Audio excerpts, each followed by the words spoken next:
morning, students. As we've already gone through the admission of the partner, which is also called reconstitution of the partnership, and hope that you all have practiced all the exercises and there is no difficulty at all. Now, today we will start a new chapter, that is retirement or death of the partner.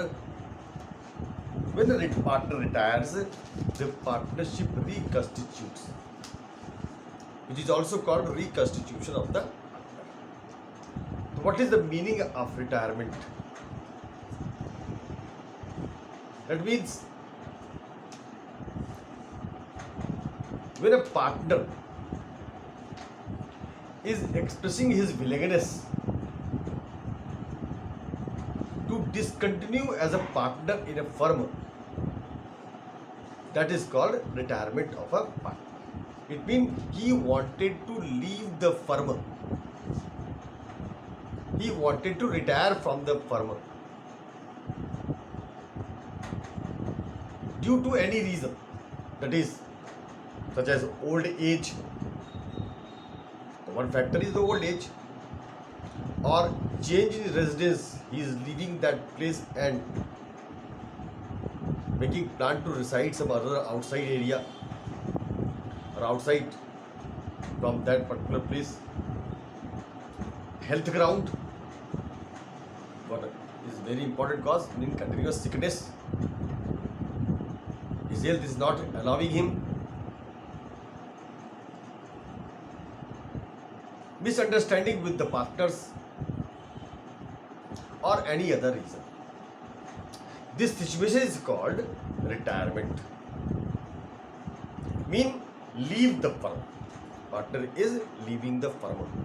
That is called retirement of the partner from the firm. According to the section 32 clause 1, section 32 clause 1. Section 32 clause 1 of the Indian Partnership Act 1932, a partner may retire with the consent of all other partners, or second, in accordance with the express agreement by the partners. Mean when one partner will leave the firm or one partner retire from the firm. And in case of partnership at will, as you know, when a partnership is formed, that is several types of partnerships are there. So partnership at will, then by giving notice, that is called public notice, notice to the partner as well as publicly it should be expressed to inform all other people who are concerned with that firm or having a stake with that firm. Otherwise the outsiders, the external people will presume that that partner is continuing in the firm even after retirement. So it should be notified or informed to everyone. So that notice should be given in writing to all the partners expressing his intention to leave the firm. Means section according to 32 clause 1, according to section 32 clause 1 of Indian Partnership Act 1932, a partner can retire or may retire with the consent of all other partners. No previous agreement was made when one partner will retire. Then one wanted to leave, then will take the consent of other partners to leave and can retire. Or in accordance with the express agreement, mean while making the partnership agreement, it is expressed in that one. It is explicitly written, clearly written,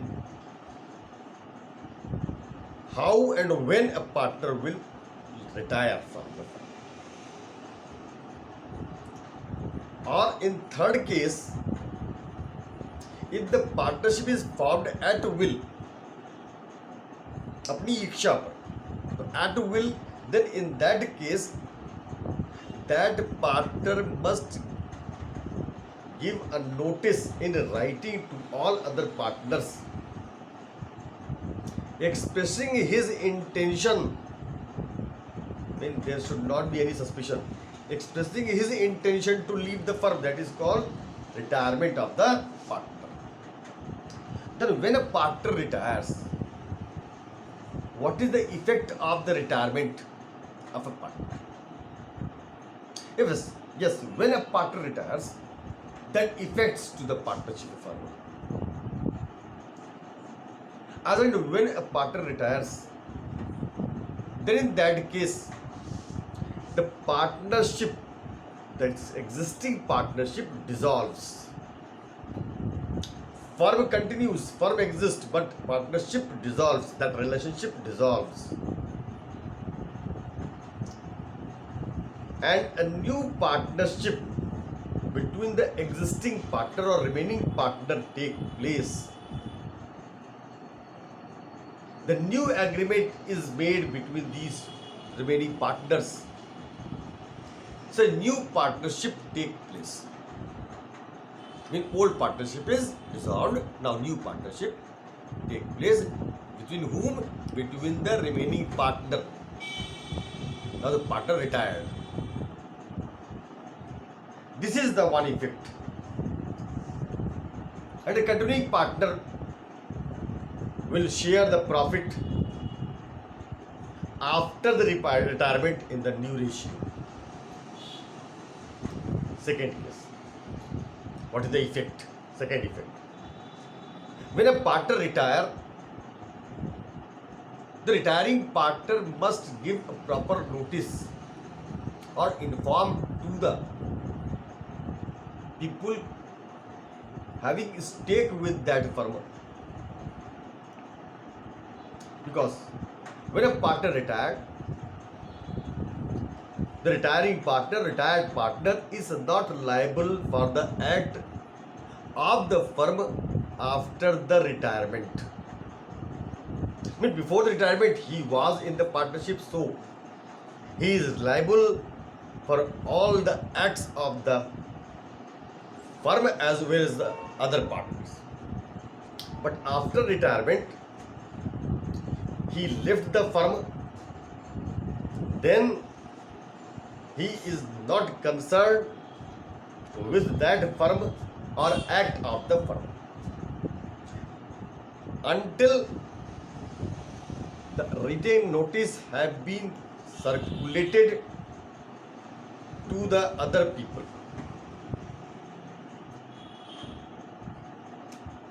He may be liable even after retirement if he has not informed properly to other people, and other people are believing that he is still in the partnership firm working as a partner, so that information should be given.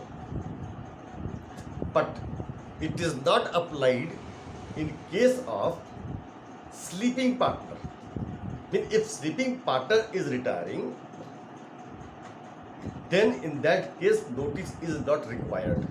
It is need not to inform to the other persons. The sleeping partner mean, as you know, sleeping partner mean who invest the capital but do not participate actively. Is called sleeping partner. These are the two effects after the retirement or in the case of retirement. Now, when a partner retires, a new partnership takes place, then profit sharing ratio changes. That is called change in profit sharing ratio. when a partner retires, he leaves the firm. He also sacrifices his share in the profit of the firm in the favor of the remaining partners. And the remaining partners acquires interest in the profit of the firm as well as in the assets of the firm. Means whatever interest they are getting from the retiring partner who is leaving the firm, that is called gaining ratio. They are gaining it. That's called gaining. In which ratio they are gaining? That is called gaining ratio. Suppose A and B, C, three partners are there. A, B, C both are dividing the profit in equal proportion. That is 1/3, 1/3, 1/3. And C retired from the firm. So he leaves his 1/3 share in the favor of A and B. And then A and B will share it in their agreed ratio. Mean how much portion they wanted to take of what? Of the retiring partner's share, that is of 1/3. Suppose they are dividing it equally, 1/3 is equally distributed between them. Then one will get 1/6, one will get 1/6. Then what will be the ratio between that? We will find the new ratio. So the new ratio and gaining ratio we have to calculate in it. So it is very clear, when a partner retires, the remaining partner acquires his share in the profit of the new firm. That is called gaining ratio, and their old ratios are there. In that old ratio, the gaining ratio is added, then we will get the new ratio. So old ratio plus gaining ratio equal to new ratio, and new ratio minus old ratio equal to gaining ratio. That we have to do. We will calculate it. Now, it is very important and at most important that the determination of the amount payable to retiring partner. How to determine the amount payable to the retiring partner? When a partner retires, retiring partner is entitled to get or to receive the share in profit and loss of revaluation of the assets and liabilities. Share in undistributed profit or loss as given in the balance sheet at the date of retirement. Share in reserves. Likewise, share in goodwill for his share, because he is leaving his share, so he must be compensated from his share of goodwill of the firm, which was earned by the firm by his contribution. I mean, retiring partner have contributed in making the firm's name to earn the goodwill of the firm. As is leaving it, the firm is still continuing. Remaining partners are continuing it. They are utilizing the name of the firm. The one contribution was also made by the retiring partner. So he must be compensated. So goodwill is valued, and then his share should be calculated, and then that should be credited to him. His share in goodwill. The all accounting treatment will make as we have already done in the case of admissions. So after considering all these things, share in reserve of retiring partner share in undistributed profit of the retiring partner, share in profit or loss of the revaluation of the assets and liabilities, share in goodwill of the retiring partner, all we consider that will be credited or debited accordingly if there is any loss to the retiring partner, and the amount payable will be determined. When once it is determined or assessed how much amount is payable, then how it will be paid.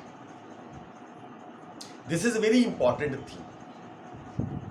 If the firm is having the sufficient fund to make the payment and he is in need of the fund, because if he is retiring from the firm due to the old age factor, due to continuous sickness, that is called medical ground or health ground, so he is need a fund. So firm is having sufficient fund, the firm have to pay it. The whole amount is paid. Or a firm is not having the sufficient fund, then in that case,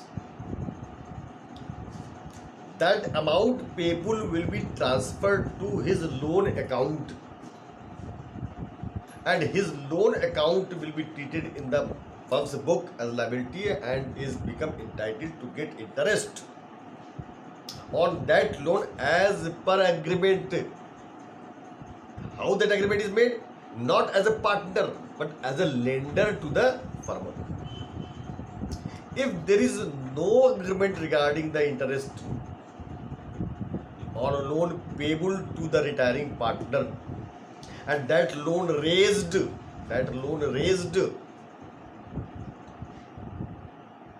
with the amount payable, then as per Partnership Act 1932, at the rate of 6% per annum, interest is payable,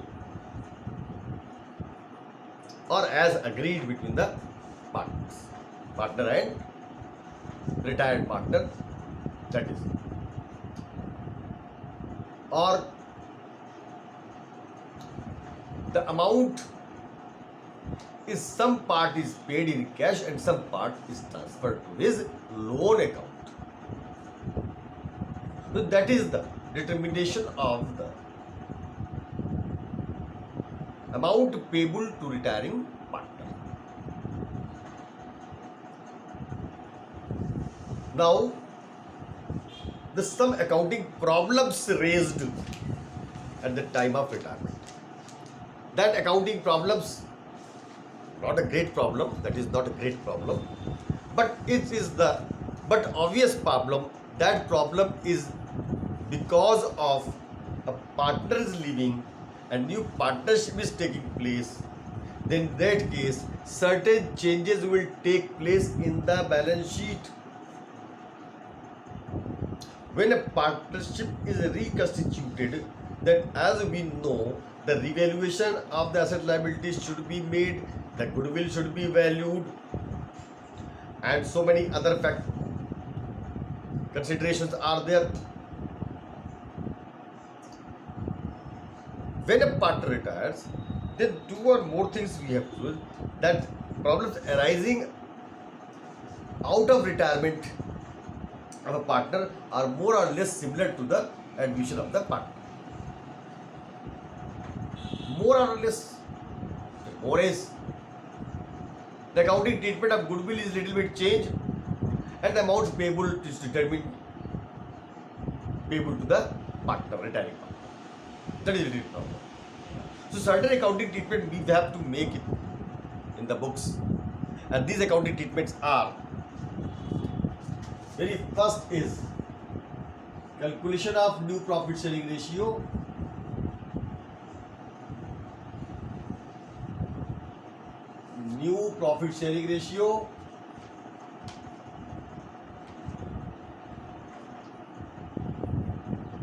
and gaining ratio,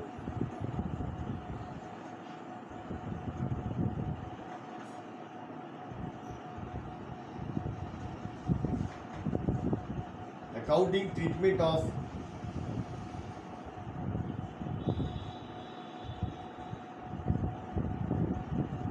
goodwill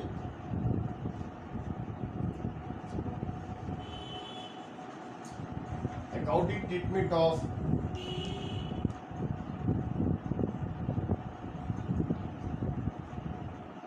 reserves, etc.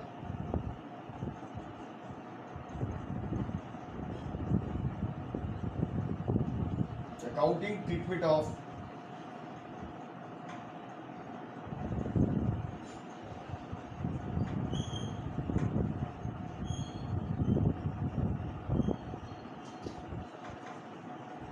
profit or loss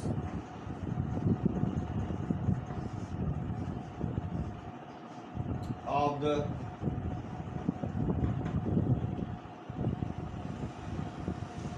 of assets and liabilities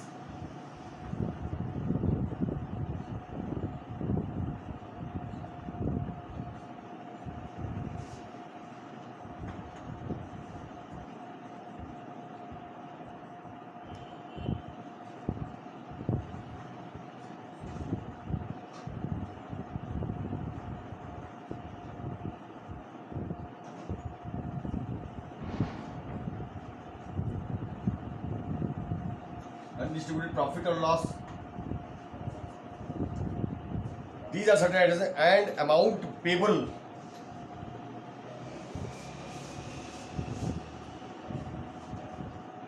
now see calculation of new profit sharing ratio, accounting treatment of goodwill, accounting treatment of reserve, etc., accounting treatment of profit and loss evaluation of assets liabilities, accounting treatment of undistributed profit, accounting treatment of calculation of amount due to calculation of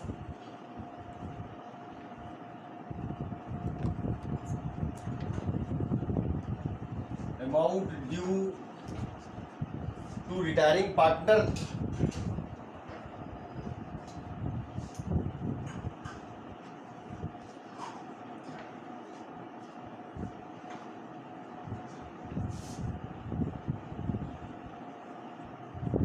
calculation of loan, retiring partner's loan,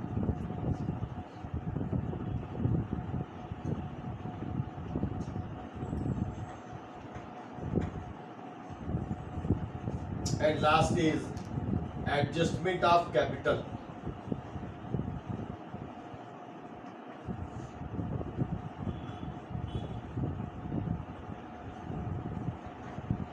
Adjustment of capital means when a partner retire and after his retirement the new partners wanted to maintain their capital balance according to new profit sharing ratio, that is called adjustment of capital. Or they agreed to fix the amount of capital of a firm, then that becomes the new capital of the firm. So that is called adjustment of capital. Now in the next class we will learn how to calculate the gaining ratio and due ratio and then the other accounting treatment. Have a good day. Thank you.